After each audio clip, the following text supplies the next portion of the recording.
ओम नमः शिवाय। श्रावण मास महात्म्य तीसरा अध्याय। संत कुमार जी ने कहा, हे भगवान, आपने व्रत समुदाय का उद्देश्य कहा। हे स्वामिन, इससे तृप्ति नहीं हुई, अतः आप सविस्तार कहें। सुरेश्वर, जिस सुर में मैं कृत्या हो जाऊं। ईश्वर ने सनत कुमार से कहा, हे योगीश, जो विद्वान श्रावण मास नक्त व्रत कर बिताता है वह 12 महीनों में नक्त व्रत का फल भोगता है। दिन की समाप्ति के 3 घड़ी पहले रात्रि भोजन को नक्त व्रत कहा जाता है। उक्त भोजन में सूर्यास्त से पहले 3 घड़ी का त्याग कर अवशिष्ट समय लिया है। सूर्यास्त के 3 घड़ी तक संध्या काल कहा है।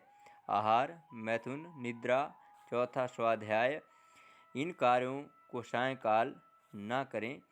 गृहस्थ एवं सन्यासी के भेद से नक्त भोजन की 2 प्रकार की अवस्था मुझसे सुने। जब सूर्यनारायण के मंद होने पर अपनी देह की छाया द्विगुणित हो, उस समय सन्यासी के लिए नक्त भोजन व्रत कहा है। रात्रि में भोजन को नक्त भोजन नहीं कहा गया है। पंडितों ने गृहस्थ के लिए नक्षत्र के उदय लेने पर रात्रि भोजन को नक्त भोजन व्रत कहा है।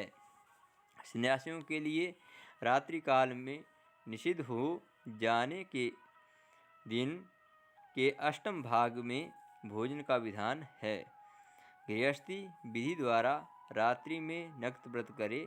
सन्यासी, विधवा तथा विधुर पुरुष सूर्यनारायण के अस्त हो जाने से पहले भोजन करें। जो पुत्रहीन, आश्रमहीन, स्त्री विहीन विधुर यदि है तो वह रात्रि में भोजन करे।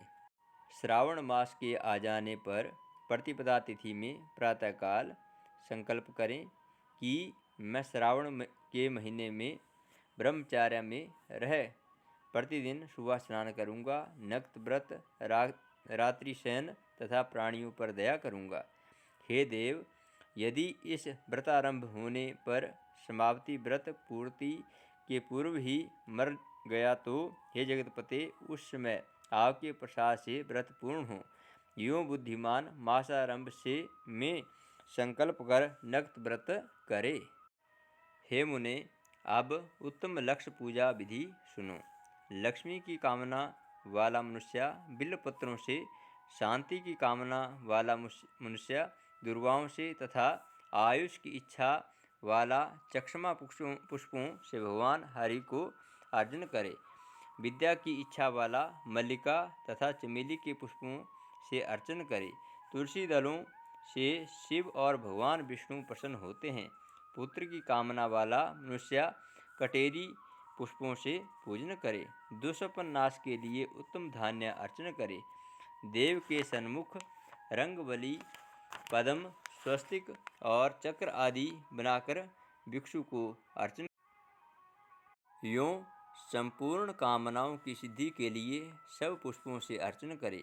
यदि लक्ष्य पूजा करता है तो शंकर प्रसन्न हो जाते हैं। अंत में उद्यापन करें। मंडप बनाकर मंडप के तीसरे भाग में वेदी बनावें। पुण्यवाचन कर आचार्य वर्ण करें। मंडप में प्रत्येक प्रवेश कर रात में गाना, बाजा, शब्द और वेद पाठ का से उसका जागरण करें। वेदी पर उत्तम चतुर्लिंग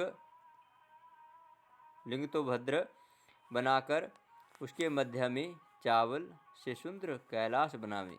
उस वेदी जगह पर खूब चमकीला तांबे का कलश स्थापन कर उसमें उच्च पल्लव तथा सूक्ष्म वस्त्र रखें। उस पर पार्वती पति की स्वर्ण प्रतिमा को पंचामृत स्नान पूर्वक स्थापित कर अर्चना करें। नैवेद्य युक्त धूप, दीप, गीत, वाद्य, नृत्य तथा वेद शास्त्र पुराण द्वारा रात में जागें। सुबह स्नान करें। पवित्र शास्त्रोक्त विधि से वेदी बनाएं। तिल, घृत, पायस और मूल मंत्र गायत्री शिव सहस्त्र नाम से हवन करें। जिस मंत्र से पूजन किया उसी मंत्र से हवन करें।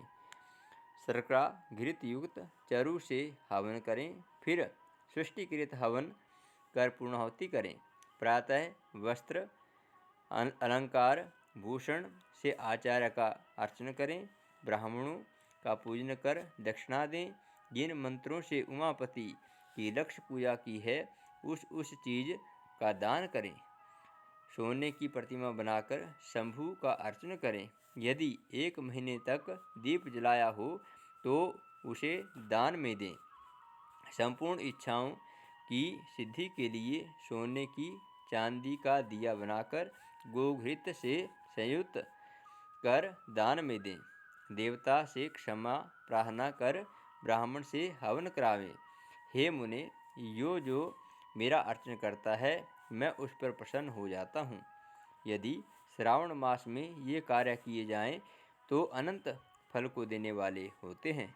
इस महीने में जो मौन व्रत ग्रहण करता है वह श्रेष्ठ वक्ता हो जाता है। वह मौन व्रत दिन रात या दिन का हो या भोजन के समय का हो, मौन व्रत में घंटा तथा पुस्तक दान करें तो सब शास्त्रों की जानकारी लेता है वह व्यक्ति और वेद और वेदांग तथा पारगामी हो जाता है। मौन व्रत महात्म्य से बुद्धि में बृहस्पति की तुल्य हो जाता है। मौन व्रत करने वाले जीव का किसी से कलह नहीं होता, क्योंकि मौन व्रत सर्वोत्तम है।